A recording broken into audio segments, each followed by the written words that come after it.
Salut à toi, on va conclure aujourd'hui notre série sur la question du sens, de la mission de vie, du purpose, du meaning, du pourquoi, tu l'appelles comme tu veux, avec une idée que j'aime beaucoup, qui est basée sur l'étymologie des mots acteur et authentique. Je vais t'expliquer ça dans quelques secondes, ça va encore une fois t'intéresser si tu es en recherche de sens aujourd'hui, peut-être même en crise de sens.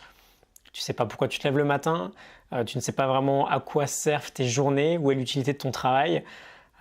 T'aimerais en fait tout simplement apporter un peu plus de sens dans ta vie et c'est tout à fait légitime. C'est la racine en fait de tout mon projet et de mon changement de vie que j'ai commencé il y a bientôt 3 ans maintenant. Alors, je te parle de deux mots du coup, auteur et authentique. Tout simplement parce que ces deux mots, si on regarde leur étymologie, ils ont les mêmes racines. En grec, authentikos, ça veut littéralement dire de l'auteur. Et donc on a cette idée que si on veut vivre une vie authentique, donc une vie où la sincérité est incontestable, aka une vie pleine de sens, on doit être l'auteur de cette vie. On veut écrire notre propre histoire. On est à la fois le personnage principal et l'auteur de cette histoire. Et donc la question qu'on veut se poser aujourd'hui, c'est quelle histoire on veut écrire? Est-ce qu'on veut écrire une histoire héroïque ou est-ce qu'on veut écrire une histoire de victime? Est-ce qu'on veut être le vrai acteur de cette histoire ou est-ce qu'on veut en être le spectateur?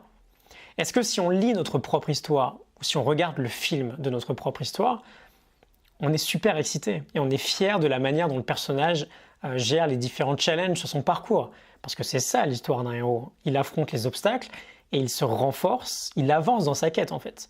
Ou est-ce qu'au contraire, on s'ennuie quand on lit cette histoire et on est frustré parce qu'il ne se passe pas grand-chose, on saute des pages parce qu'on veut que la situation elle avance.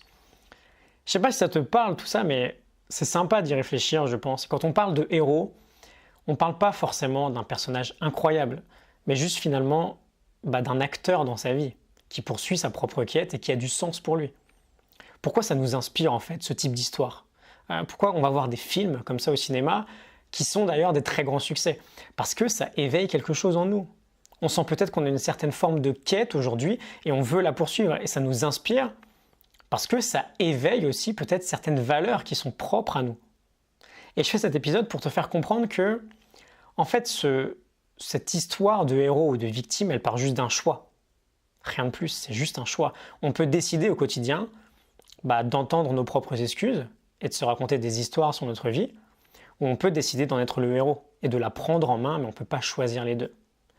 Est-ce qu'on a envie d'aller affronter des dragons et d'en ressortir meilleur, ou est-ce qu'on a envie de se battre contre des petites araignées? Je t'avais parlé de cette petite phrase hier. Encore une fois, on n'a pas besoin d'avoir pour objectif d'être Elon Musk, mais juste on fait un pas dans la direction d'une vie où on est acteur dès lors qu'on prend sa propre vie en main. Et c'est bien plus facile d'accepter les challenges du quotidien, de devenir antifragile et de grandir de ces challenges une fois qu'on est en pleine quête en fait d'une vie qui a plus de sens.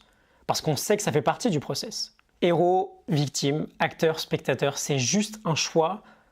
Ça m'inspire beaucoup et je voulais te le partager aujourd'hui. Dernière chose, c'est aussi aujourd'hui le dernier jour pour bénéficier du tarif de lancement sur ma formation Vie pleine de sens avec 140 € de réduction.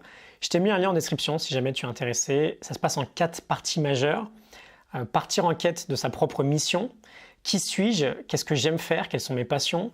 Quels sont mes talents, mes forces, mes capacités et comment identifier des besoins et mettre nos talents au service du monde qui nous entoure.